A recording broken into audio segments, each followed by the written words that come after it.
Le Da Fresh Morning, c'est 104.5 tonnes de bonne humeur. Tous les matins sur Urban FM.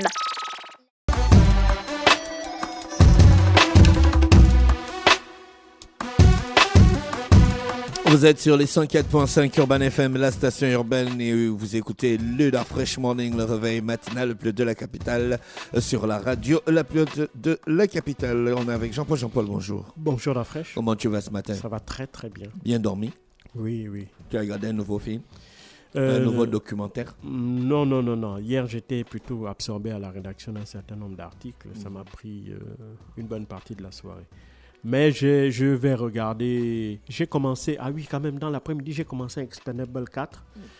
Mais je n'ai pas trouvé ça terrible. Ça, c'est plus mon genre de cinéma, ça.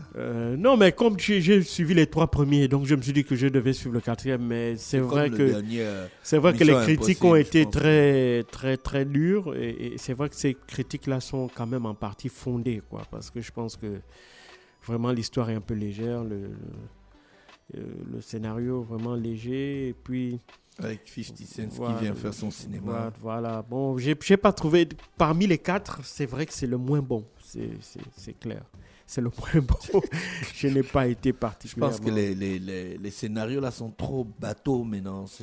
Oui, je suis d'accord avec toi. Pour quelqu'un... Et les gens se retournent vers les films de l'Europe maintenant, l'Europe de l'Est. L'Europe de l'Est, et la Chine. Sur Netflix, vous avez plein de films chinois dans tous les genres possibles.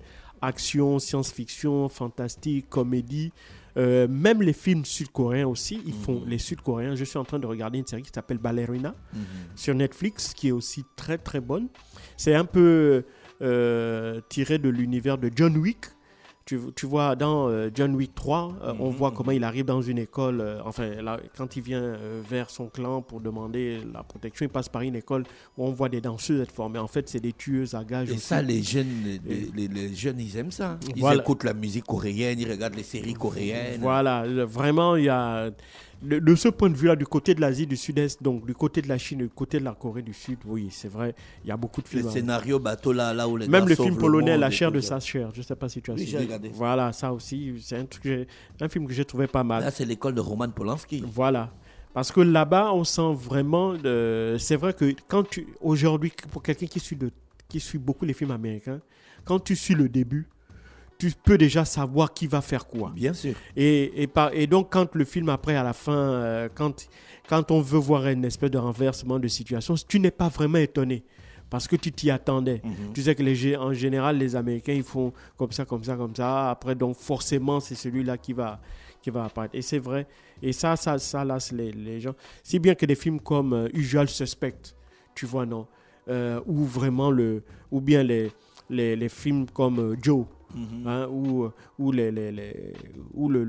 si tu veux, celui qui joue le rôle du bandit, en quelque sorte, il s'en sort. Ou bien, en fait, le film où à la fin, vraiment, on est totalement dérouté comme Seven, avec Morgan Freeman et Brad Pitt. Ou Opération Espadon. Ou bien Opération Espadon. Tu vois, c'est John Travolta. Voilà, c'est des films comme ça qui, aujourd'hui, vraiment, ça fait que quand ce genre de film-là sort, le public est totalement conquis parce que vraiment, le scénario prend une trame totale.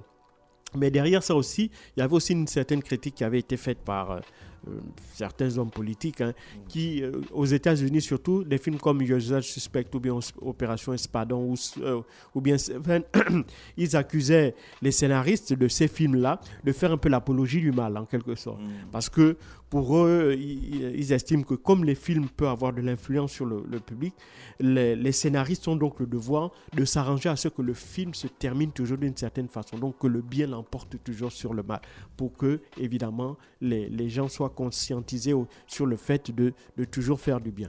Oui, c'est vrai, mais il n'y a pas que les films pour sensibiliser les gens. Il y a l'école, il y a la religion. Donc, vraiment, de tout mettre en œuvre pour orienter les films certainement dans un sens, ça, parfois, ça finit par lasser les gens. L'actualité internationale nous emmène où ce matin? On va aller en Russie, où, en dépit de la guerre qui a repris, même si elle n'a jamais cessé, mais disons, en dépit du regain de tension qu'il y a dans le Moyen-Orient, notamment entre Israël et la bande de Gaza, de l'autre côté, ce conflit-là aussi entre la Russie et l'Ukraine continue. Même si maintenant on voit depuis samedi 7 octobre, les caméras sont beaucoup plus braquées vers la bande de Gaza où on s'attend à une offensive terrestre imminente de la part de Tsahal, donc l'armée israélienne. Et ben, de l'autre côté, le conflit continue et les choses ne semblent pas tellement s'améliorer sur le terrain pour les Ukrainiens, puisque les Russes revendiquent notamment avoir lancé une contre-offensive dans le secteur de Liman-Kupiansk, c'est dans l'Oblast de Donetsk. Et là-bas, il faut savoir que durant les 10 jours qui ont précédé l'offensive de Hamas, il y avait une espèce de pause là-bas. On pensait qu'il devait y avoir un statu quo, c'est-à-dire que c'est vrai que dans un premier temps, les Ukrainiens étaient en position offensive, c'est-à-dire qu'ils attaquaient les positions russes qui leur ont opposé une farouche défense. Et puis à partir de là, il y a eu une espèce de pause, une cessation des hostilités. Et puis les choses sont reparties de plus belle au cours de ce week-end. Et donc, il semblerait que ils aient même reconquis la totalité de Liman-Kupiansk. Ils sont même allés jusqu'à la ville de Lysychansk. Et donc là, avec cette victoire sur Lysychansk, on a vu les images, notamment celles qui ont été publiées par les hommes de Roman Kadyrov, le leader tchétchène, qui se bat aux côtés des Russes en Ukraine. Eh ben, il est clair que les Russes, une fois de plus, ont marqué une victoire quand même importante sur le terrain. Ce qui laisse présager que maintenant, il ne reste plus qu'une seule région de l'Est de l'Ukraine, donc la région de Donetsk, qui est en partie aux mains de l'Ukraine. Parce qu'il faut savoir qu'une grande partie de cette province-là est aussi entre les mains de la Russie. Maintenant, ça veut aussi dire que la Russie, maintenant, n'a plus qu'un seul objectif militaire, c'est de libérer totalement la région de Donetsk. Et donc pour cela, elle a donc d'ores et déjà annoncé que ses capacités militaires pour l'année 2024 vont être décuplées, puisqu'elle a présenté le budget russe de 2024. Et donc ce budget-là fait que 6% du PIB russe sera consacré à la défense et à l'armement. Donc ça veut dire que entre 2021 et 2024, le budget de la défense russe aura été multiplié par 3. Et donc, de 2% du PIB en 2021, il passe à 6% en 2024. Donc, ce qui veut dire que, comme je l'ai dit, ils avaient déjà prévu un temps long pour la guerre parce que les Russes l'avaient annoncé depuis plusieurs mois, qu'ils ont l'intention de maintenir à flot, si tu veux, l'attaque ou si tu veux, de participer à la guerre jusqu'en 2025. Donc, toute l'année 2024, pour les Russes, de leur point de vue, sera consacrée à la guerre et ils n'ont donc pas l'intention de discuter, à moins que les Européens, à moins que les Ukrainiens et leurs alliés européens et américains estiment que l'Ukraine n'est plus en capacité de pouvoir reconquérir ces territoires et donc décident d'abandonner de soutenir l'Ukraine et l'obliger à aller à la table des négociations. Mais pour le moment, on n'en est pas là, puisque Janet Yellen, la secrétaire d'État au Trésor américaine, dans une interview qu'elle a accordée à CNN ce week-end, elle a annoncé, elle a répondu par rapport à la question qui lui avait été posée par un journaliste, à savoir si les États-Unis avaient la capacité de soutenir deux fronts en même temps de la guerre, donc fournir de l'aide à Israël pour son offensive contre Gaza et continuer à fournir de l'aide contre l'Ukraine pour faire face à l'offensive russe. Eh bien, Janet Yellen a dit les États-Unis ont évidemment la capacité de fournir ces deux fronts-là. Or, il y a aussi un autre chiffre qui n'est pas bon pour l'économie américaine. Il faut savoir qu'aujourd'hui, en matière de dépenses militaires, les États-Unis ont dépensé l'équivalent de 49% de leur PIB.